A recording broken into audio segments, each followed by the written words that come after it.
নমস্কার দাদা। বলছি একটা ভালো রুম হবে দুজনের জন্য? হ্যাঁ, অবশ্যই হবে। আপনারা একদম ঠিক জায়গায় এসেছেন। নতুন এসেছেন দীঘায়? হ্যাঁ, মানে হ্যাঁ, প্রথমবার। বুঝতে পেরেছি। নতুন কাপেলদের জন্যই তো এই হোটেল। আমাদের এখানে শান্তি আর প্রাইভেসির কোনো অভাব নেই, কোনো ঝুট ঝামেলা নেই, কোনো ইন্টারফেয়ারনেস নেই। একদম ঘরের মতন থাকবে। মানে কোনো অসুবিধা হবে না তো? আমরা একটু দুদিন শান্তিতে থাকতে চাই, বুঝতে তো পারছেন। আমাদের সার্ভিসও খুব ফাস্ট। খাবার এবং বাদবাকি যা লাগে একবার শুধু কল করবেন, পৌঁছে যাবে। আপনার আইডি কার্ডটা একটু দিন। হ্যাঁ, এনে।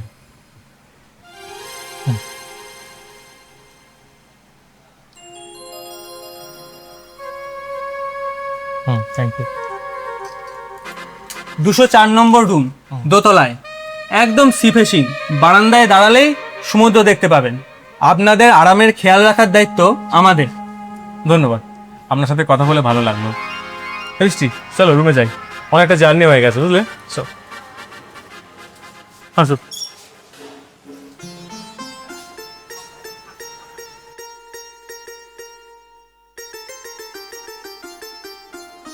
নতুন প্রেম আর নতুন শিকার, আজকের রাতটা বেশ জমবে।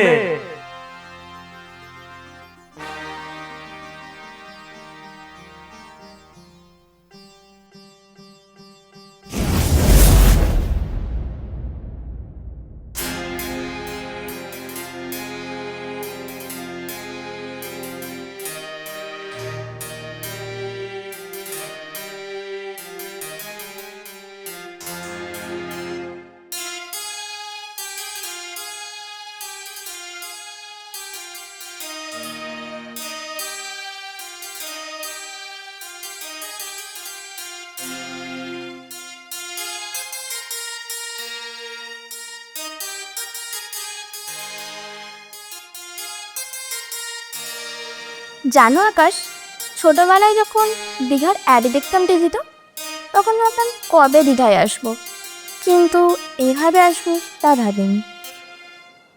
কেন? জীবনে আসাটা কি সত্যি খুব খারাপ লাগছে? খারাপ কেন লাগবে, খুব ভালোই লাগছে, কিন্তু একটা অদ্ভুত ভয় মনের মধ্যে কাজ করছি। বাড়িতে না বলে এত দূরে আসা, মা যদি জানতে পারে। আমরা তো কোনো অন্যায় করছি না মিষ্টি। আমরা একে অপরকে ভালোবাসি, আর সবসময় পৃথিবীর সব নিয়ম মেনে নিলে হয় না। কিছু কিছু সময় নিয়ম ভাঙার মধ্যে একটা আনন্দ দেয়। আর আমি তো আছি, আমার তো একটু ভরসা রাখো। তোমাকে ভরসা না করলে কি তোমার হাত ধরে এতটা পথ আসতাম? তাও যেন মনটা কেমন ছটফট করছে, ভয় হচ্ছে। মনে হচ্ছে আমাদের দিকে সবাই তাকিয়ে আছি, কেউ মনে হয় আমাদেরকে চিনেই ফেলবে। তুমি বড্ড বেশি চিন্তা করো। এখানে হাজার হাজার মানুষ, যে যা নিজের মতন ঘুরছে, কেউ আমাদের দেখছে না। তুমি একটা গাছ পা, ঢেউয়ের দিকে তাকাও, ঢেউগুলোর শব্দ শোনো, দেখবে সব ভয় পালিয়ে যায়।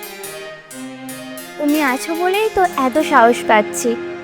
কাল সকালে যখন আবার এই ঢেউগুলোকে দেখবো, তখন আর হয়তো ভয় লাগবে না। শুধু তোমার সাথে কাটানো সময়গুলোই মনে থাকবে। বেশ অনেকটা সময় কাটানো হলো, সন্ধ্যা হয়ে এসছে। আমরা কিন্তু হোটেলের রুমটা বেশ ভালো পেয়েছি, বলো। রুমে গিয়ে একটু ফ্রেশ হয়ে চলো সন্ধ্যার কোথাও একটু কিছু খেয়ে আসি। বেশ খিদেও পেয়েছে। আজকে কিন্তু আমাকে এখানে কোনো ভালো সি ফুড খাওয়াতে হবে। আচ্ছা, আজকে তোমার রাত্রে দীঘার ফিশ ফ্রাই আর ডাব চিংড়ি খাও, চলো। চাঁদা।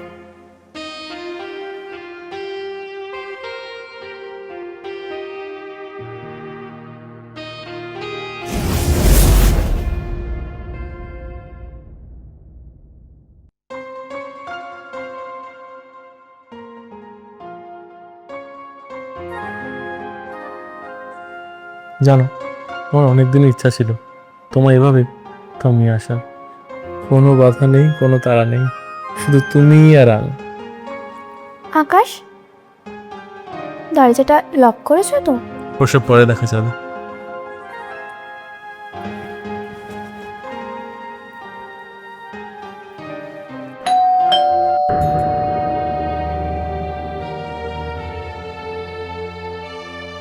এ সময় আবার কি এলো?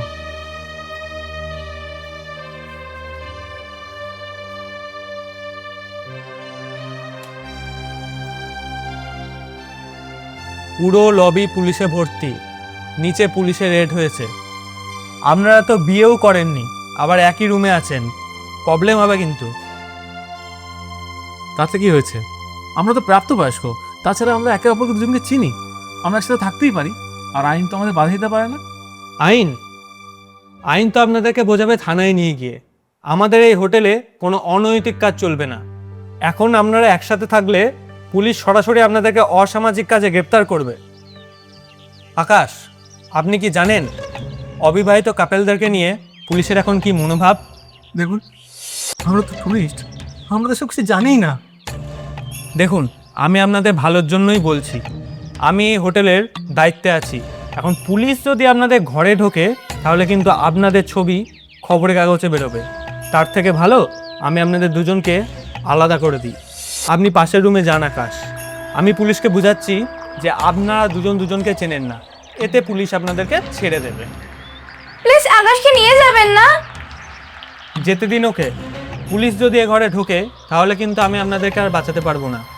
ওরা নিচে ফাইল চেক করছে, যা করবেন তাড়াতাড়ি করুন। আচ্ছা ঠিক আছে, আমি যাচ্ছি, চলুন আমাকে নিয়ে চলুন।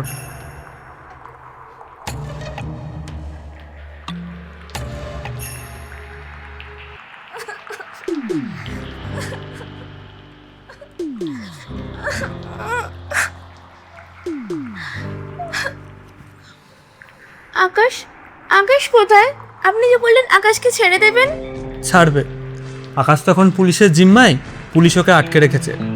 ওর আইডি কার্ডে যদি কোনো ভুল পায় তাহলে ওকে লকআপে নিয়ে যাবে। না প্লিজ, ওর কোনো দোষ নেই, ওকে বাঁচান। বাঁচানো আমার হাতে মিষ্টি। আমি যদি পুলিশকে বলি ও আমার আত্মীয় হয় তাহলে পুলিশ ওকে ছেড়ে দেবে। কিন্তু আমি যদি তোমার এই উপকারটা করি তার বিনিময়ে তোমাকেও তো আমাকে কিছু দিতে হবে, তাই না? দেখুন, আমি ভালো করেই জানি আপনি কি চাইছেন। আপনি একজন শয়তান। আমি আপনার প্রস্তাবে একদম রাজি না। ভালো, খুব ভালো। বাইরে ওই যে বুটের শব্দ শুনতে পাচ্ছেন তো? পুলিশ কিন্তু এই 204 নম্বর রুমেই আসছে। আর পুলিশ যদি একবার ঘরে ঢোকে তাহলে কিন্তু আকাশকে বাইরে বের করা খুব কঠিন। এবার আপনি ভাবুন, আপনি আমাকে খুশি করবেন না আপনার প্রেমিককে সারা জীবন জেলবন্দি দেখবেন?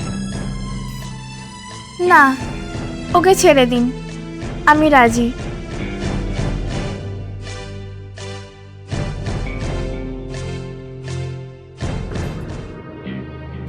রতন বাবু,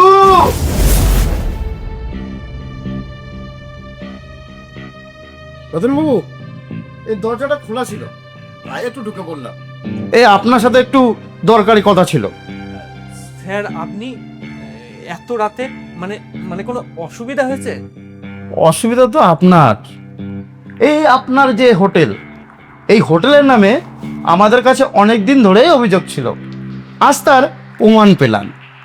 প্রমাণ? ইন্সপেক্টর স্যার, এর মধ্যে সমস্ত কথাবার্তা আমি রেকর্ড করে রেখেছি, চেক করে নেবেন।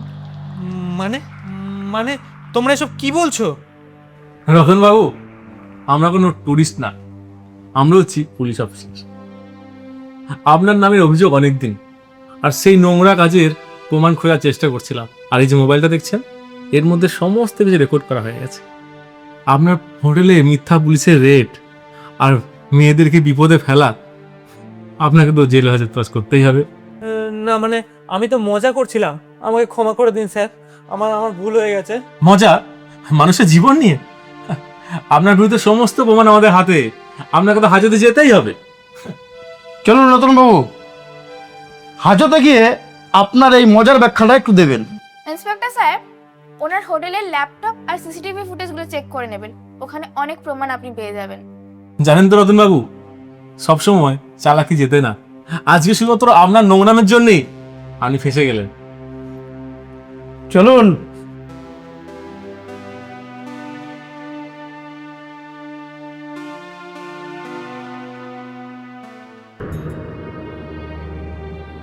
যাক, শেষ হলো। আর কোনো মেয়েকে হয়তো ভয় পেতে হবে না। তুমি খুব সাহসী মিষ্টি, সবটা খুব সুন্দরভাবে সামলেছ। চলো।